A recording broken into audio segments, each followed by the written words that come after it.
राधे राधे श्री शिवाय नमस्तुभ्यम। देखो, जैसे कि संतों के संग ये हमारा चैनल है, इसमें हम भगवान के भक्तों की कथाएं डालते हैं, धार्मिक चीज़ें डालते हैं। तो जैसे भी आप लोग कथा सुने, लाइक करें, शेयर करें, सब्सक्राइब करें। बोलो श्री गणेश भगवान की जय। आज सुनाएंगे गो निषाद की कथा। भीलों के राजा गो निषाद का नाम सभी रामायण पढ़ने वाले जानते हैं। यह श्रृंगवेरपुर सिंहूर के राजा थे। जिस समय राजा दशरथ जी की आज्ञा से रामचंद्र वन को गए थे और इनके स्थान पर पहुँचे थे, उसी समय गो निषाद ने जैसे ये समाचार सुने, इनकी सेवा में उपस्थित हुए। उनके दर्शन करते तन मन से उनके भक्त हो गए। रामचंद्र जी इनको छोड़कर आगे जब चित्रकूट पर्वत की ओर चले तो वह वियोग इनको इतना असह्य हो गया कि यह मूर्छा खाकर वहीं गिर पड़े। चेत होने पर भगवान का ध्यान में ही मगन होकर रहने लगे।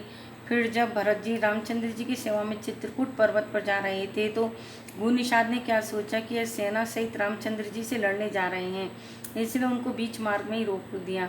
किंतु जब भरत जी की भक्ति और भाई पर अटूट प्रेम की बात मालूम हुई तो बड़े प्रेम में भरत जी से मिले, उनके साथ ही चित्रकूट पर्वत पर तक गए। फिर जब लौटकर वापस आए तो भगवान रामचंद्र जी के बिना चारों तरफ अंधेरा ही अंधेरा दिखाई देने लगा। लेकिन फिर भी इस आशा पर कि 14 वर्ष बाद वनवास का समय व्यतीत करके भगवान इसी रास्ते से जाएंगे, तब फिर दर्शन होगा, अपने मन को संतोष दिया।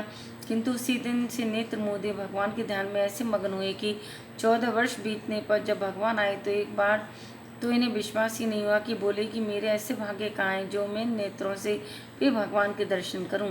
रामचंद्र जी अपने में ऐसा दृढ़ प्रेम देखकर स्वयं वहाँ गए और निषाद को उठाकर छाती से लगा लिया। उसी समय उन्होंने आँख खोलकर, बोलो श्री रामचंद्र भगवान की जय।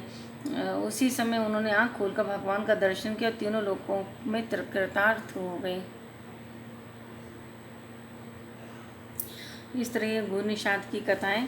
तो आगे है महात्मा सूरदास जी की कथा, इसको भी पढ़ लेते हैं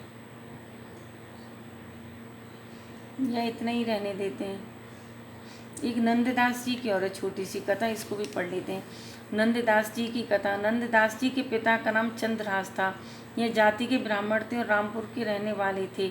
नंददास जी ने कितने ही ग्रंथ जैसे रास पंचाध्यायी, रुक्मणी मंगल, दशम स्कंद, राममाला, दान लीला, मान लीला आदि रचे, जो कि संसार में अब तक विख्यात हैं और बड़े प्रेम से पढ़े जाते हैं। यह भगवान के अनन्य भक्त थे और सदा उनमें लीन रहते थे और किसी काम में इन्हें कुछ मतलब नहीं था। कवियों ने इनकी काव्य रचना का यह सिद्धांत निकाला कि और सब घटिया नंददास जड़िया।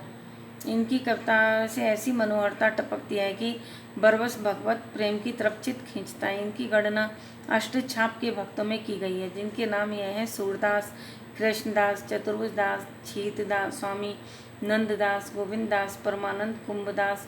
इन 8 भक्तों ने श्री कृष्ण भगवान के चरित्र बड़ी मनोहर वाणी में वर्णन किए हैं, इसलिए इनकी गिनती अष्टछाप कवियों में गिनी गई है। बोलो भगवान श्री कृष्ण की जय। ये नंददास भगवान की कथा भी सुना दी।